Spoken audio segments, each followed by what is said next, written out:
semuanya, aku Yuri, dan selamat datang kembali di Yuri's Lore.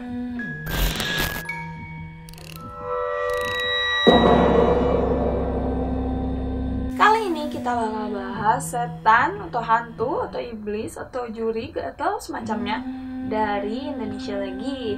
Jadi ini masih urban legend dari Indonesia, yaitu kalian bisa tebak gak?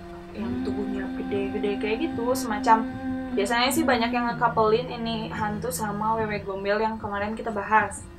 Kalian tahu apa? Yap, genderuwo atau gandarwo. Oke, kita langsung masuk aja ke pembahasannya.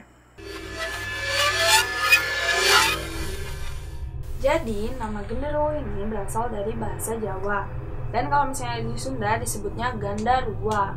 Itu tuh sebenarnya berasal dari bahasa Kawi yang mana namanya itu gandarwa. Jadi kalau ini gandarwa, ruwa, kalau ini gandarwa. Nah, itu tuh akarnya dari bahasa Sanskerta.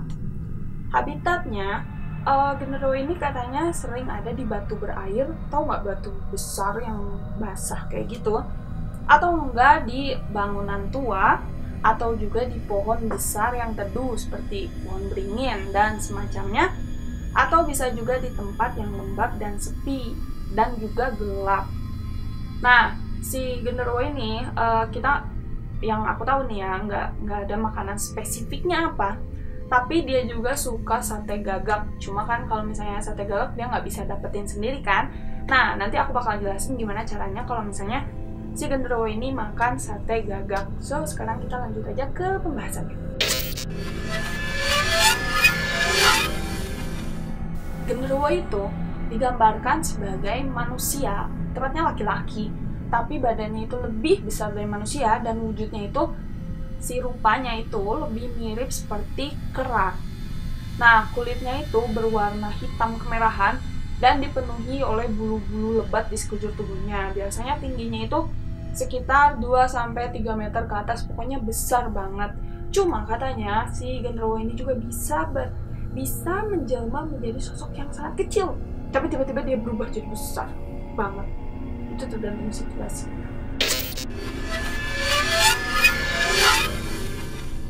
Menurut mitos, katanya genderuwo ini dipercaya habitat aslinya nih ya, berasal dari hutan, yaitu hutan jati cagar alam Danalaya, kecamatan Slogohimo, sekitar 60 km ke timur Wonogiri, dan di Lemah Putih, Purwosari, Girimulyo, di Kulon Progo, sekitar 60 km ke barat Yogyakarta.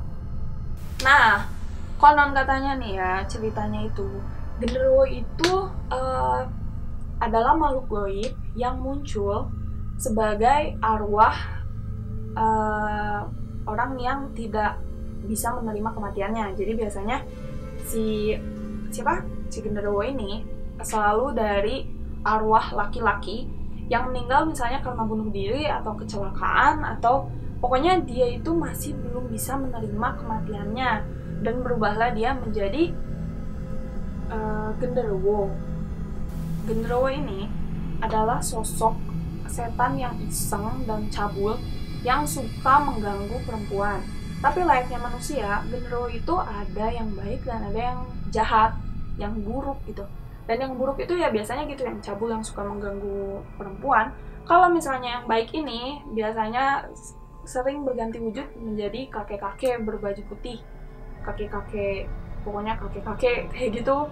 Pokoknya ini baik sih. Jadi tergantung si genderuwonya ini ketemu sama siapa. Kalau misalnya kita orang berhati baik, biasanya genderuwo yang bakal kita temuin ini genderuwo yang baik. Nggak biasanya sih ya, nggak ada yang mau ketemu sih, takut sebenarnya. Cuma kalau misalnya kita berhati buruk gitu ya, misalnya ada banyak dendam atau misalnya pencuri, perampok atau gimana, itu tuh biasanya didatangkan sama genderuwo yang jahat ini. Genderuwo dikatakan bahwa dia memiliki gendam untuk memikat para wanita, terlebih dengan wanita yang kesepian atau memang ditinggal suaminya. Jadi digambarkan kalau misalnya si genderuwo ini adalah sosok yang sangat cabul ya, dan mempunyai libido seks yang tinggi. Jadi dia itu senang berhubungan badan dengan manusia, tapi dia itu bisa menjelma sebagai misalnya sosok si suaminya si perempuan atau pacarnya atau siapanya gitu yang memikat hati si perempuan itu. Nah, karena si genderuwo ini juga memiliki libido yang tinggi, si genderuwo ini juga memiliki hasrat stamina yang besar. Jadi untuk wanita-wanita yang pernah disetubuhinya itu biasanya merasakan puas banget gitu, karena si genderuwo ini dia memikatnya dengan itu gitu kan. Juga dipercaya bahwa benih genderuwo yang ditanam di dalam rahim perempuan itu akan berbuah anak beneran, maksudnya jadi bakal jadi anak, tapi dikatakan bahwa itu adalah anak genderuwo. Aku sendiri sih waktu masih kecil ya, ini pernah nonton di salah satu TV nasional tentang si anak genderuwo ini, dan lahirnya itu rupanya serem banget gitu. Itu salah satu film yang nakutin aku sih waktu kecil. Jadi aku agak terhantui aja seumur hidupku bahwa katanya genderuwo itu memang bisa menghamili gitu, asli gitu, dan dia bisa berubah wujud jadi sosok yang kita cintain gitu untuk berhubungan seksual dengan kita. Ada legenda juga yang mengatakan bahwa genderuwo itu bisa bersemayam di dalam rahim perempuan. Jadi untuk perempuan yang rahimnya disemayami oleh genderuwo, katanya si perempuan yang ini bakal memiliki gairah seks yang sangat tinggi. Dia bakal mencari pasangan demi pasangan untuk melakukan seks. Kalau misalnya dia nggak punya pasangannya, dia bakal nyari orang lain lagi untuk memenuhi keinginan seksualnya. Karena katanya setiap si perempuan ini berhubungan, si genderuwonya juga merasakan kenikmatan dari hubungan seksual itu juga. Jadi dia bakal mengendalikan perempuan itu untuk berhubungan seks terus-menerus. Tapi balik lagi, di Jawa pun dipercaya kalau misalnya nggak semua genderuwo itu jahat dan cabul seperti ini gitu. Ada genderuwo yang memang sifatnya baik gitu, dan seringnya menjelmanya sebagai kakek-kakek yang berambut putih, berjanggut putih. Biasanya suka ada nyebrang jalan kayak gitulah. Pokoknya saat sosok mereka baik itu memang sosok yang bakal membantu banget gitu. Katanya kalau kita bertemu pun kita bakal dapat untung gitu, dapat rezeki. Tapi kalau misalnya kita jahat, kita bakal ketemunya sama yang cabul ini.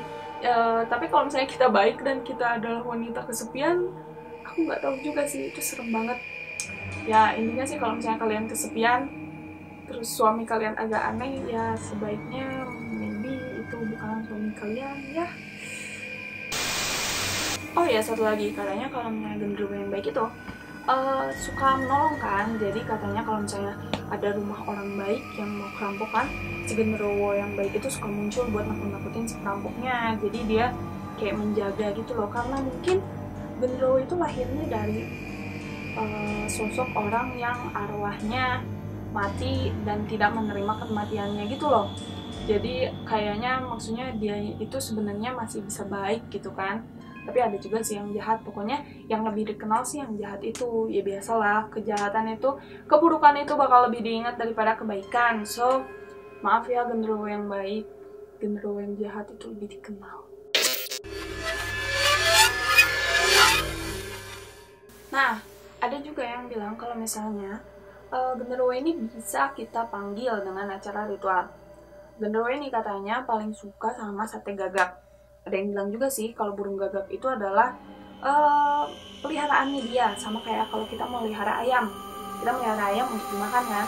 Nah ini juga ada yang bilang kalau misalnya manggil genderuwo itu pakai sate gagak. Nah tapi sate gagaknya ini dibikin nggak segampang itu, ada ritualnya yang harus dilakuin. Katanya pertama kita tangkap dulu burung gagaknya, habis itu kita sembelih dia dengan pisau yang tajam, harus yang tajam, nggak boleh yang yang nggak tajam itu mintul kalau bahasa Sundanya, nggak boleh sama yang kurang diasah, harus yang tajam. Nah habis itu si burung gagaknya mati, kita cabutin bulunya sampai bersih, habis itu ditelikung, pokoknya dipotong-potong, dikulitin buat dijadiin sate, habis itu baru dibakar. Dan hal terpenting dari ini adalah pengucapan mantra untuk manggilnya. Sebenarnya mantranya itu nggak dikasih, nggak dikasih tahu sama orang-orang gitu, karena orang-orang yang bisa melakukannya itu cuma orang-orang khusus. Jadi nggak ada yang banyak yang tahu gitu gimana mantra untuk memanggil si genderuwo itu. Yang pasti saat si satenya dibakar itu diucapin mantra dan dilakukannya harus di tempat terbuka agar si genderuwonya itu bisa mencium si baunya dan mendengar mantranya. Pokoknya dilakukan di tempat terbuka dan nanti dia bakal datang untuk membantumu. Membantu apa? Kita bakal bahas tentang genderuwo itu dapat membantu di perjudian. Nah, untuk perjudian seperti judi togel, si genderuwo ini katanya bisa membantu. Tapi saat kamu melakukan ritual untuk memanggil genderuwo ini yang pakai sate itu, kamu harus cepat buat nanyain ke si genderuwonya tentang nomor togel yang bakal bikin kamu menang itu. Jadi pas lagi bakar, itu kan genderuwonya datang. Kalian harus cepet nanya sebelum si genderuwonya kenyang. Karena kalau misalnya dia udah kenyang, dia bakal lari gitu aja, nggak akan peduli sih itu dikasih sama kamu gitu kan. Jadi saat dia datang, kalian langsung tanya nomor togel yang beruntung buat kalian itu apa. Nanti dia ngejawab, terus dia makan dan habis itu dia lari. Tapi di sini aku nggak nyaranin buat kalian berjudi togel yang kayak gitu ya. Ini cuma katanya genderuwo itu bisa membantu perjudian dan seperti itu sih caranya. Tapi ya who knows ya, ini kalian kan balik lagi untuk percaya lagi ke diri masing-masing gitu, apakah kalian percaya sama sosok genderuwo atau enggak. Karena ini balik lagi, kontenku ini tentang urban legends.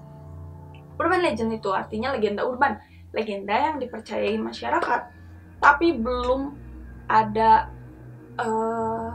kepastiannya gitu kalau ini tuh nyata atau enggak gitu. Tapi itu tuh kayak cerita turun-temurun yang kita percaya gitu, kalau misalnya itu ada, walaupun kita nggak punya bukti spesifiknya bahwa dia itu beneran ada atau enggak sih.